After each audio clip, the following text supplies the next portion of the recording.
आपके मुख से जब अपशब्द निकल रहे हो, ताने निकल रहे हो, आड़ा टेढ़ा शब्द निकल रहा हो, आपके मुख से कुछ अलग अलग बातें निकल रही हो, दिन भर तुम्हारे मुख से ना जाने क्या क्या निकलता रहता है, दिन भर तुम्हारे मुख से ना जाने क्या क्या बोलते रहते हो, इस जिह्वा से, इस मुख से ना जाने कितने शब्द निकल जाते होंगे, पर उस शब्दों में दिन भर में अगर आपके मुख से एक बार श्री शिवाय नमस्तुभ्यम निकल रहा है, पंचाक्षर मंत्र नमः शिवाय निकल रहा है, राम नाम कृष्ण नाम निकल रहा है, या कोई भगवान का एक नाम या तुम्हारे मुख से यही निकल गया, और ये भगवान जाने, वो तो राम जी जाने, शंकर जी जाने, वो तो शिव की कृपा थी, तो आपके मुख से अगर एक बार भी शंकर का नाम, पंचाक्षर मंत्र या श्री शिवाय नमस्तुभ्यम या राम नाम या कृष्ण नाम तुम्हारे मुख से, मां भवानी जगदम्बा का नाम, मां दुर्गा का नाम, किसी भी रूप में अगर भगवान का नाम निकल रहा है, दिन भर के शब्द बोले और उस शब्द में से अगर तुम्हारे मुख से भगवान का नाम निकला, तो जिस समय पर तुम्हारे मुख से भगवान का नाम निकलता है, उस समय पर स्वयं भगवान तुम्हारे मस्तिष्क पर आकर बैठा हुआ होता है, तब जाकर वो निकल पाता है, तब जाकर वो मंत्र नाम निकल रहा है।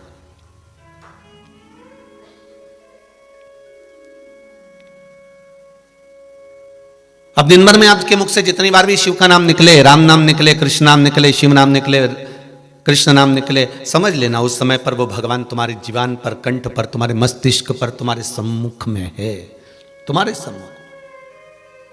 क्यों कहते हैं 24 घंटे में एक बार सरस्वती मुख से बोलती है?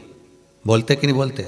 हमारे यहाँ हमारी माता जी कहती है, तो आपकी भी माता जी ने कहा होगा, अच्छा बोला कर, 24 घंटे में एक बार सरस्वती मुख से निकलती है, भजन करा करो, स्मरण करा करो। क्यों कहते हैं कि 24 घंटे में एक बार मुख से सरस्वती निकलती है? मतलब ये पक्का है कि हमारे मुख से 24 घंटे में एक बार तो कहीं भगवान का नाम निकलता होगा, और भगवान का नाम निकलता होगा तो उस समय पर भगवान हमारे मस्तिष्क पर, हमारे कंठ पर, हमारी जिह्वा पर बैठा हुआ होता होगा।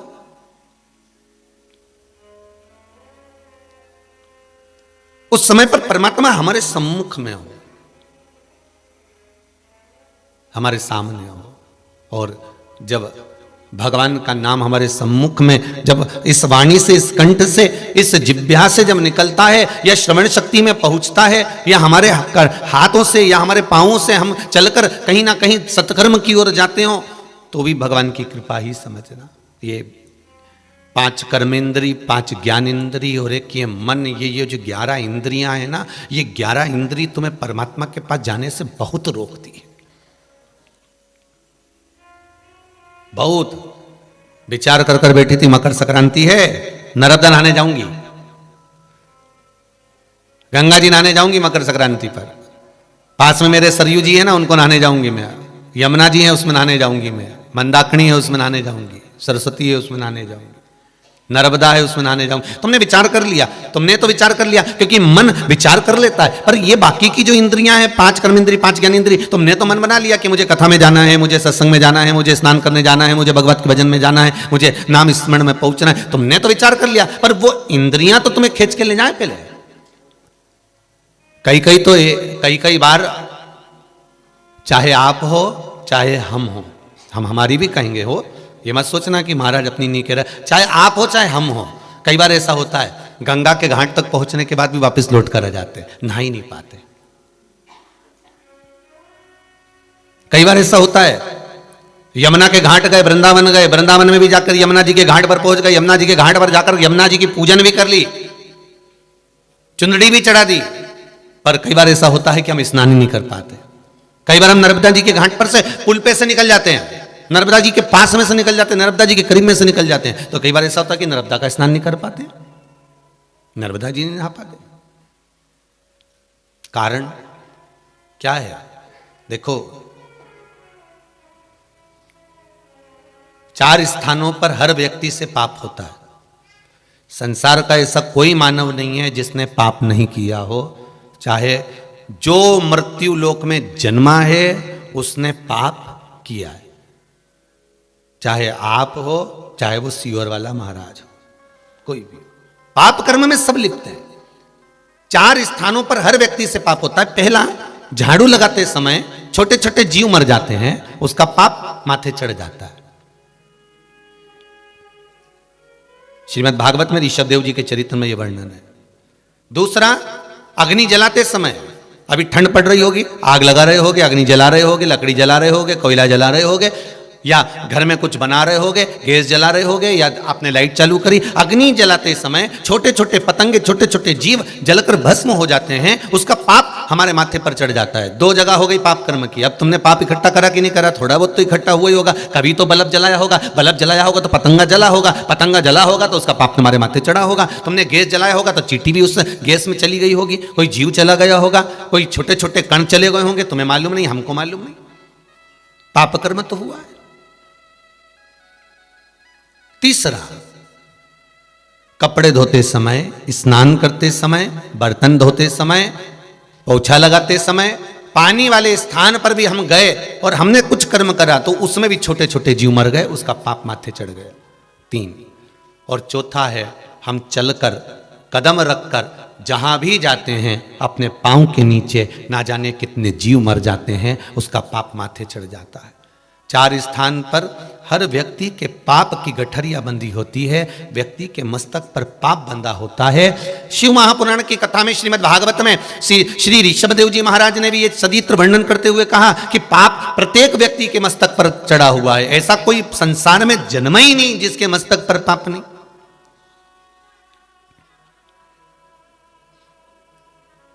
कोई कह दे ऐसा संसार में आने के बाद कि मैंने कोई पाप ही नहीं किया। मृत्यु लोक में आए हो तो पाप कर्म मस्तिष्क पर चढ़ता ही है। इसीलिए शायद कहा, गुरु की करनी गुरु भरेगा, चेला की करनी चेला, और उड़ जाएगा हंस अकेला। तो कर्म तो भोगना है।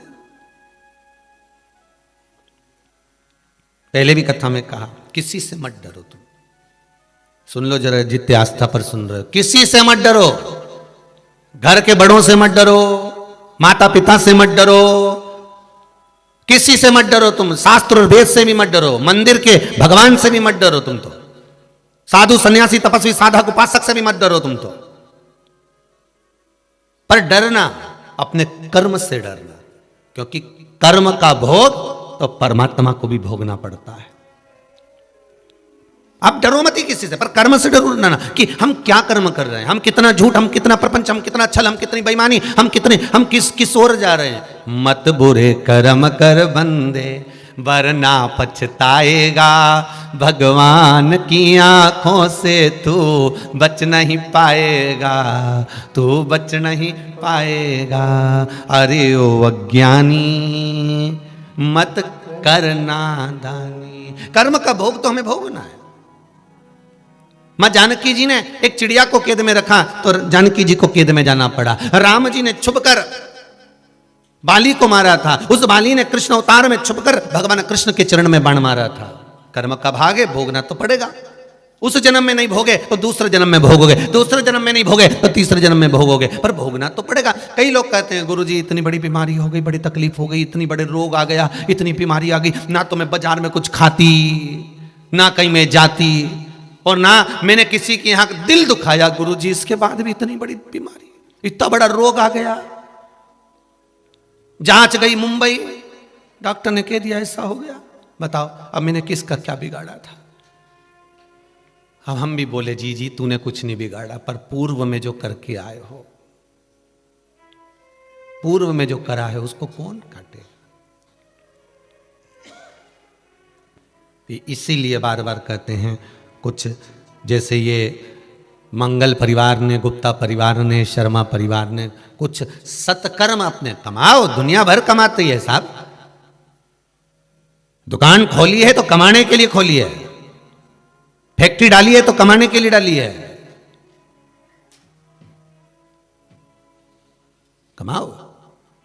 व्यापार करा है कमाने के लिए, नौकरी करी है कमाने के लिए, कमाओ, मना नहीं है, पर कमाने के साथ में उस कमाई का थोड़ा सा भाग सत्कर्म में लगाते चलो। क्यों रे भैया, केवल सारे धर्मों में केवल हिंदू धर्म एक ऐसा है जिसमें दान की महत्वता कही जाती है। गरुड़ पुराण में दान की महत्वता, विष्णु पुराण, पद्म पुराण, अग्नि पुराण, नर्मदा पुराण, नारद पुराण, वराह पुराण, ब्रह्मवैवर्त पुराण, ये सारी पुराण उठा के देखो। सारी पुराण में, चाहे शिव महापुराण हो, चाहे भागवत पुराण हो, जितनी पुराण होंगी, सारी पुराण में कुछ अध्याय तो केवल दान के लिखे गए कि दान करो, धर्म करो, पुण्य करो, सत्कर्म करो। दान धर्म पुण्य सत्कर्म करो, ये मकर संक्रांति आ गई, क्या करना है? दान करो। लिख दिया कि खिचड़ी का दान करो, तिल्ली का दान करो, लड्डू बनाओ, तुम भी खाओ और दान भी करते जाओ। क्यों कहा?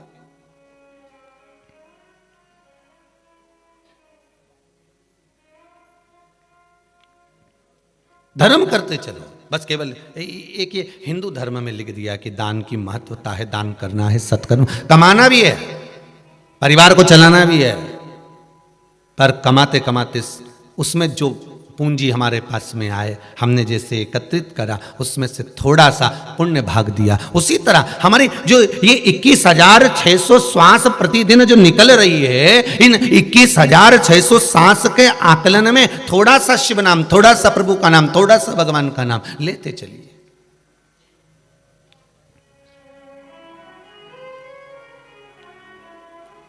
जैसे जैसे घड़ी का कांटा पहुंचे, 1 बजे एक कल राम, 2 बजे दुलारे राम, 3 बजे त्रिलोकीनाथ, 4 बजे चतुर नारायण, 5 बजे परमेश्वर, 6 बजे छबीले राम, 7 बजे सत्यनारायण, 8 बजे अंठेश्वर, 9 बजे नागेश्वर राम, 10 बजे दशरथ नंदन, 11 बजे गिरधारी, 12 बजे बद्री नारायण।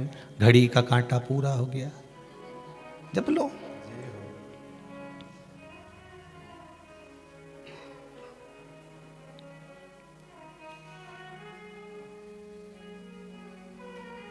उसने दिया है। घड़ी बनाने वाले ने भी कहा था 1 बजे तो 1 बजे एक राम बोल लेना, एक बार राम बोल लेना। घड़ी की सुई भी चलते चलते चलते चलते वो 1 बजे वो घंटा भी बोले ना, टन मतलब भज। भिलाई की कथा में कहा था कि कुछ ऐसा इंतजाम कर दे भगवान कि मोबाइल में जब व्यक्ति झूठ बोले तो मोबाइल चिल्ला चिल्ला के बोले। भिलाई की कथा में कहा था। अब एकाध मशीन ऐसी आना चाहिए कि घड़ी में जैसे ही 1 बजे जितने लोग बैठे उसी समय वो 1 बजे चिल्ला कर बोल दे, राम बोल ले, शिव बोल ले, कृष्ण बोल ले।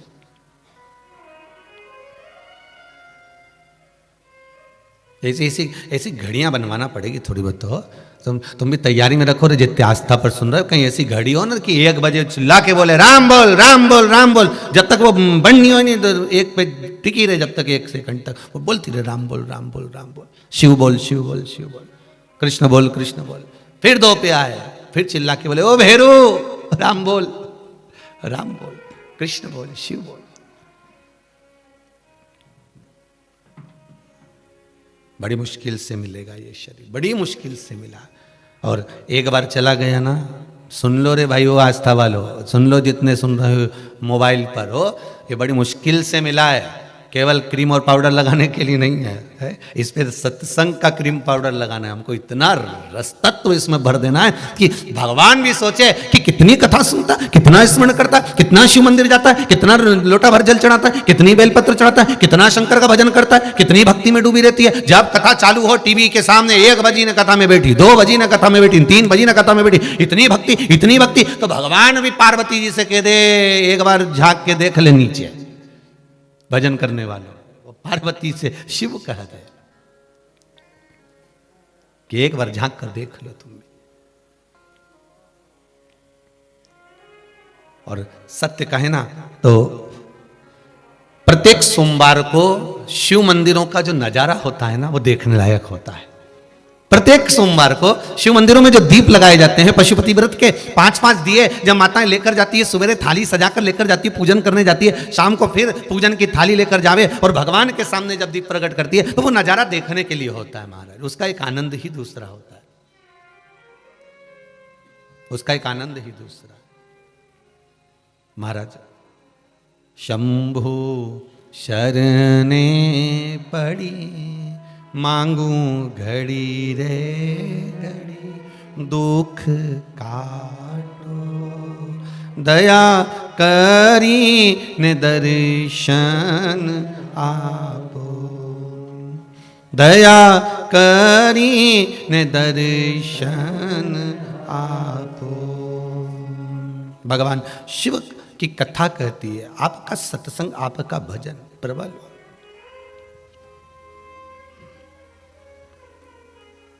कल कथा में कुंडेश्वर महादेव का स्मरण करा था अपन ने। 84 महादेवों में 40वें नंबर पर है। कौन से महादेव हैं?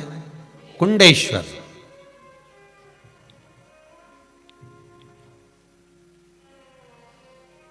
क्या देते हैं वो?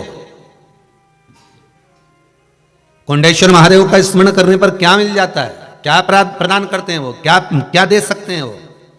तो कहा कुंडेश्वर महादेव जीवन की प्रसन्नता प्रदान करते हैं। शिव बाबा की कथा में, कल कथा में कहा था, 2 जगह पर मेरे शंकर के चेहरे पर स्माइल आ जाती है, मेरा शंकर मुस्कुराने लगता है। 2 जगह पर मेरे शिव, मेरे ओगड़दानी, मेरे त्रिकालदर्शी, मेरे शंकर 2 जगह पर मुस्कुरा देते हैं। एक कुंडेश्वर महादेव के स्थान पर चंदन वन में, महाकाल वन में, और दूसरा नंदन वन में, काशी में, ज्ञानवापी में। ये 2 जगह है।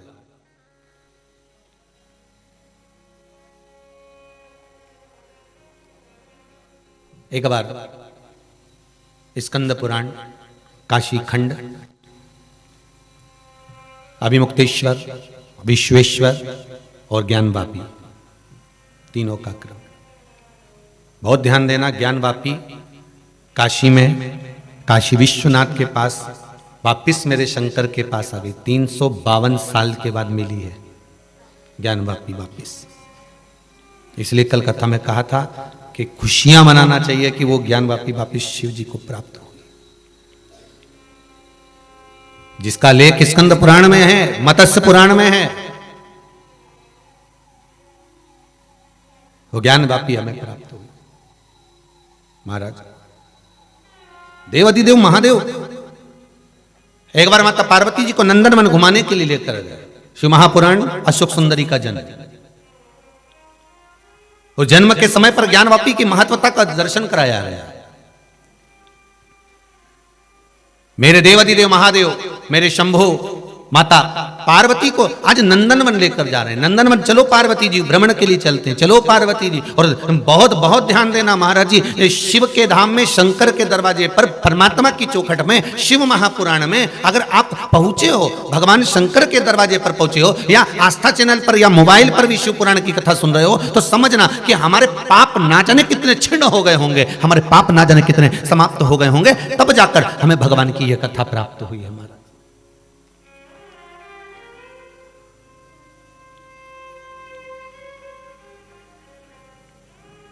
बहुत बहुत पाप कटते हैं, तब जाकर मुख से भगवान का नाम निकल पाता है। पुण्य की गुल्लक भराती है, तब जाकर कोई बड़ा गिफ्ट आता है।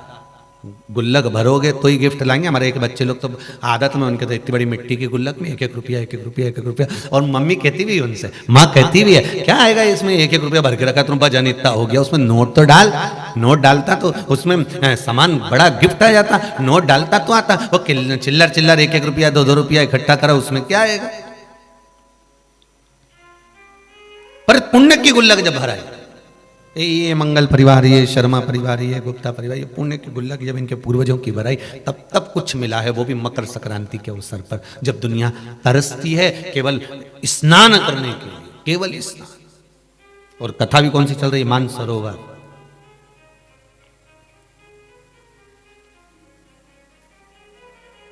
मिला उसने, और सही है बिल्कुल।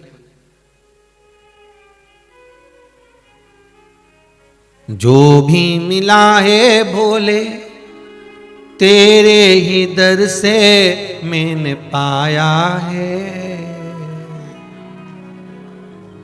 जो भी मिला है भोले तेरे ही दर से मैंने पाया है, मैंने पाया है। मानव की देह मिली है, तेरा ही नाम मैंने गाया है, मैंने गाया है। डम डम तेरा डमरू बाजे, पाप मेरे हैं भागे भोले, तू मिल गया है शंभो, तू मिल गया है। कभी काशी में कभी उज्जैनी, मन में राहे लागे भोला मेरा मिल ही गया है, भोला मेरा मिल ही गया। भगवान शिव प्राप्त हो। 84 लाख योनियां काटने के बाद मनुष्य की देह मिली, और वो मानव का शरीर भी हम गंवा दे तो कोई मतलब का नहीं।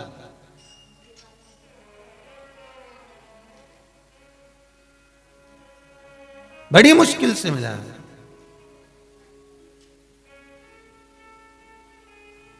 महाराज भगवान शिव पार्वती से कहते, पार्वती कहां जाना है? पार्वती जी कहती है मुझे एक बार आप दर्शन के लिए लेकर चलिए, एक बार आप मुझे लेकर चलिए दर्शन के लिए, दर्शन के लिए। और नंदनवन लेकर गए। नंदनवन लेकर गए तो पार्वती जी के मन में एक भाव प्रकट हो गया। पार्वती जी के मन में भाव आया, प्रभु ये नंदनवन आप मुझे लेकर आए हो,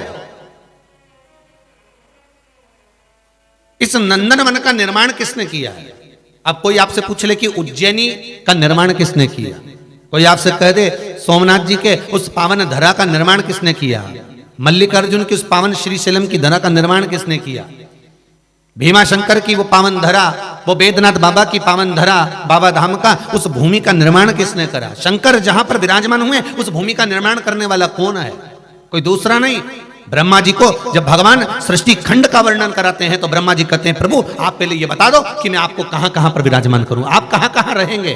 शंकर भगवान कहते हैं मुझे विराजमान करने के लिए केवल आप स्तुति करेंगे और मैं विराजमान हो जाऊंगा। शिव का मंदिर कहां बनना है, कैसे बनना है, कब बनना है, किसको बनवाना है, किसके हाथ से बनवाना है और कौन बनवाएगा, ये शंकर निश्चित करते हैं, कोई दूसरा नहीं कर सकता। इसको शिव निश्चित करते हैं।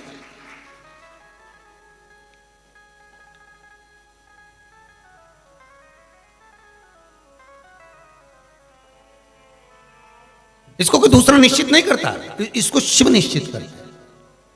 कल किसी बालक ने एक भारत की भूमि का एक फोटो भेजा, भारत के नक्शे का, भारत माता का, और उसमें उस बालक ने केदारनाथ जी से एक सर्कल बनाना प्रारंभ करा कि 12 ज्योतिर्लिंग जहां जहां पर है, उस सर्कल को बनाते बनाते बनाते बनाते बनाते बनाते पूरे भारत की भूमि पे से केदारनाथ जी से उत्तराखंड से चालू हुआ, विश्वनाथ पर गया, फिर नीचे गया, फिर रामेश्वर होता हुआ, फिर इधर इधर घूमता घूमता वो सर्कल बनाता बनाता बनाता फिर मल्लिकार्जुन की जगह पर आया, भीमा शंकर की जगह पर आया, वेदनाथ जी की जगह पर आए, किस जगह पर महाकाल जी आए, ऐसा पूरा राउंड बनाते बनाते जलेबी जैसा बनाते बनाते आखिरी में उसने एक बिंदु लाकर छोड़ दिया कुबेरेश्वर धाम पर। क्योंकि भारत की भूमि पर मध्य में है मध्य प्रदेश, और मध्य प्रदेश के भी मध्य में है सीहोर। ये सीहोर जो जिला है मध्य प्रदेश के भी मध्य में है, और उसके मध्य में बाबा को मंदिर बनवाना। तो मतलब सारे बिंदु आंकड़े लगाने के बाद में उस बिंदु को होगा। तो कल उस बच्चे ने जो फोटो भेजा है और बिल्कुल सटीक सटीक जगह उसने बनाया कि यहाँ केदारेश्वर उत्तराखंड में इस जगह पर, यहाँ पर विश्वनाथ जी, यहाँ पर ये रामेश्वर जी, और यहाँ से आगे गए तो ये जो जो स्थान उसमें बताए गए हैं, जहाँ जहाँ हमारे प्रदेश का वर्णन किया गया है उसमें हर जगह का, और आखिरी में ले जाकर बिंदु पर छोड़ दिया कुबेरेश्वर धाम को। तो हमने खुद आशीष से कहा आशीष गजब का चित्र बनाया है, और इसका आंकलन करा जाए तो बिल्कुल सत्य निकला कि यहाँ विश्वनाथ है, यहाँ सोमनाथ है, यहाँ मल्लिकार्जुन है, यहाँ केदार है, जहाँ प्रदेश है उसी हिसाब से उसने बनाया, और आखिरी में लाकर कुबेरेश्वर छोड़ दिया। मतलब शंकर को निश्चित करना था कि कुबेरेश्वर धाम शिव को बनवाना ही था और शंकर को यहाँ विराजमान होना ही था, ये सिद्धता थी। अंतिम बिंदु वहां लाकर उसने छोड़ दिया उस बिंदु।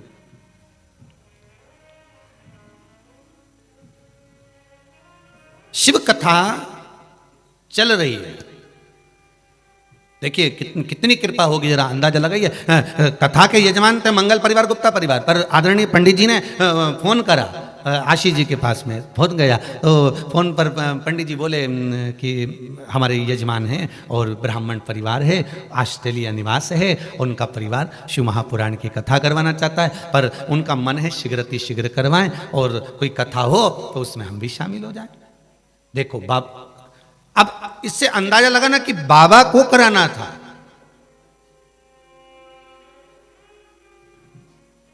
और ब्राह्मण देवता को उसको बीच में निमित्त लाना था।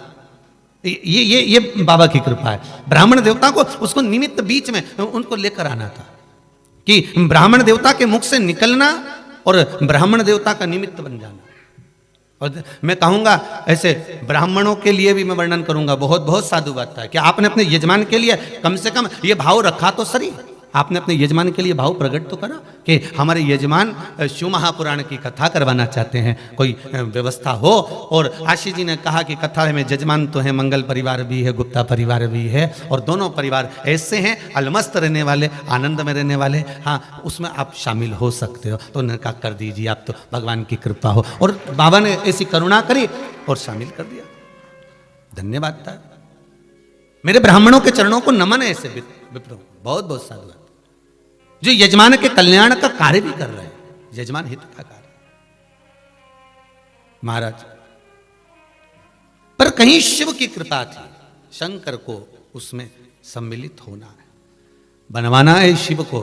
और फिर कहूंगा पशुपति व्रत करने का विचार आप लोग कई बार करते हो कि मैं सोमवार से करूंगी, अगले सोमवार से करूंगी, मालूम पड़े वो टल गया, तो टाला भी किसने है?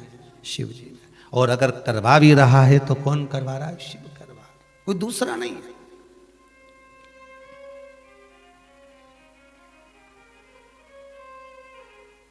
आप संपूर्ण अपना भार शिव को दे दो, भगवान को दे दो। जैसे विचार करना कि पांडवों के जीवन में कितना कितना दुख आया होगा। जो पांडव बचपन में पैदा हुए और मालूम पड़ा उनको जहर दे दिया, जहर दे के समुद्र में पटक दिया भीम को। जरा विचार करिए, शादी हो गई, धर्म पत्नी आ गई द्रौपदी, कितना दुख मिला होगा। 5 पतियों की पत्नी बनना पड़ा। और बच्चा कुचा था तो वनवास हो गया, घूमते रहो। और बच्चा कुचा था तो उस द्रौपदी के चीर को खींचा गया। और बच्चा कुचा था तो लाक्षागृह में आग लगवा दी। और बच्चा कुचा था उन पांडवों के जीवन में तो उनके 5 पुत्र सोए हुए थे, उनको तलवार से कटवा दिया। उसके बाद भी द्रौपदी के सामने अश्वत्थामा खड़ा हुआ है और भीम करा मार दे द्रौपदी, और द्रौपदी के मुख से शब्द निकलता है, इसको मैं नहीं मारूंगी, मारने वाला तो मेरा द्वारका नाथ बैठा है।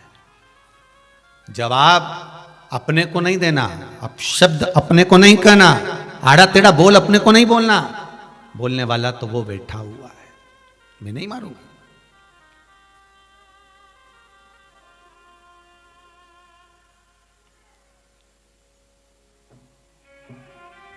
मैं मार नहीं सकती।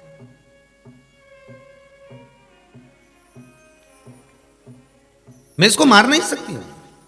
अब जरा विचार करिए कितना समर्पण होगा उस पांडवों का, कितना समर्पण होगा। पूर्ण समर्पण। भगवान दया, हे शिव, कितना कितना विश्वास, सारा विश्वास भगवान पर छोड़ दिया। अब वो तारेगा वही मारेगा, कोई दूसरा नहीं कर सकता, कोई दूसरा नहीं कर सकता।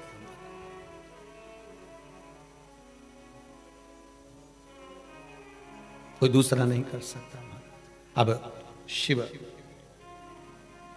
जैसा कराए, शंकर जैसा रखे वैसा रहना।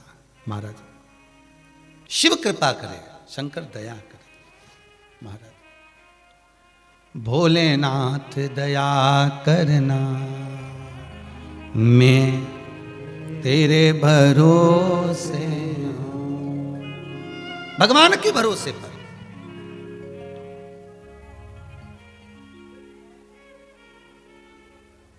शिव के भरोसे पर। और मैं तो एक बात कहूंगा, मेरा पूरा भारत की भूमि, पूरा विश्व मेरे शिव के भरोसे पर ही है, मेरे शंकर के भरोसे पर ही।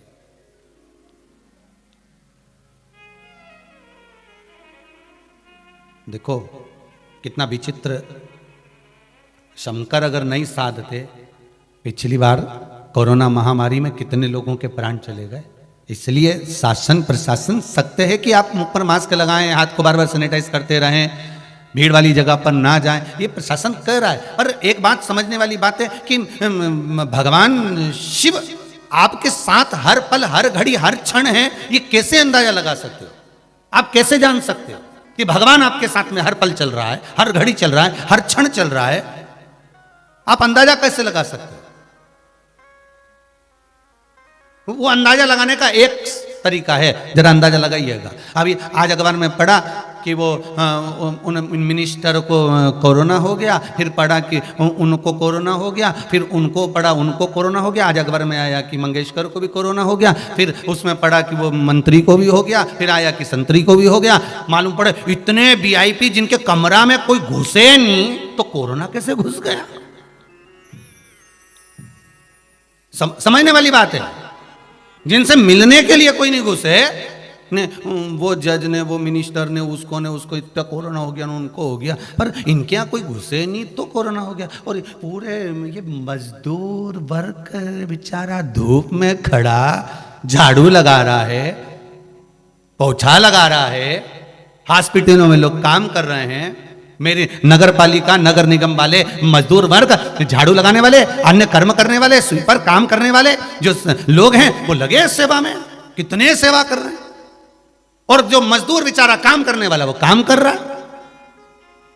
अब ईमानदारी से बोलना, वो दूसरों के भरोसे होंगे, पर जो दिन रात निष्कपट भावों से जनमानस की सेवा कर रहे हैं वो भोले के भरोसे होंगे, ये पक्का है। वो शिव के भरोसे।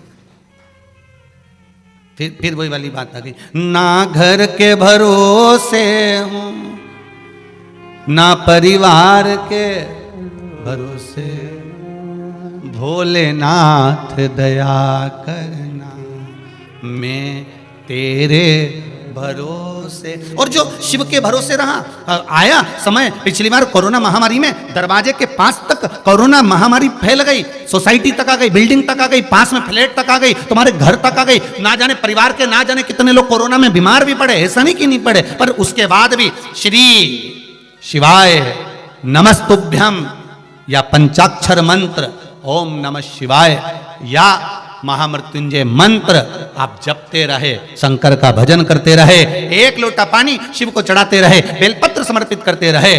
आई बीमारी दरवाजे तक आई, घर तक आई, घर में भी एक आध व्यक्ति बीमार पड़ा, पर गया भी हॉस्पिटल भी, सब कुछ हुआ, कई कई के तो जाना भी नहीं पड़ा, भोलेनाथ जी ने वही ठीक कर दिया। पर ये शिव है।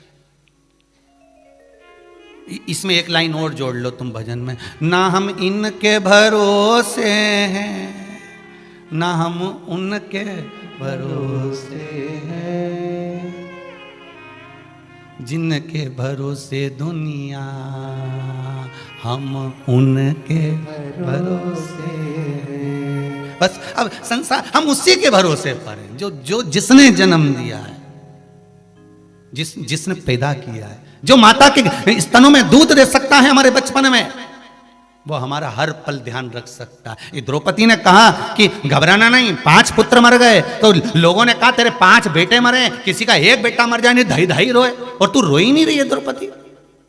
किसी का बेटा मर जाए तो बाप रोए, ये पांडव नहीं रो रहा इनके पुत्र मर गया।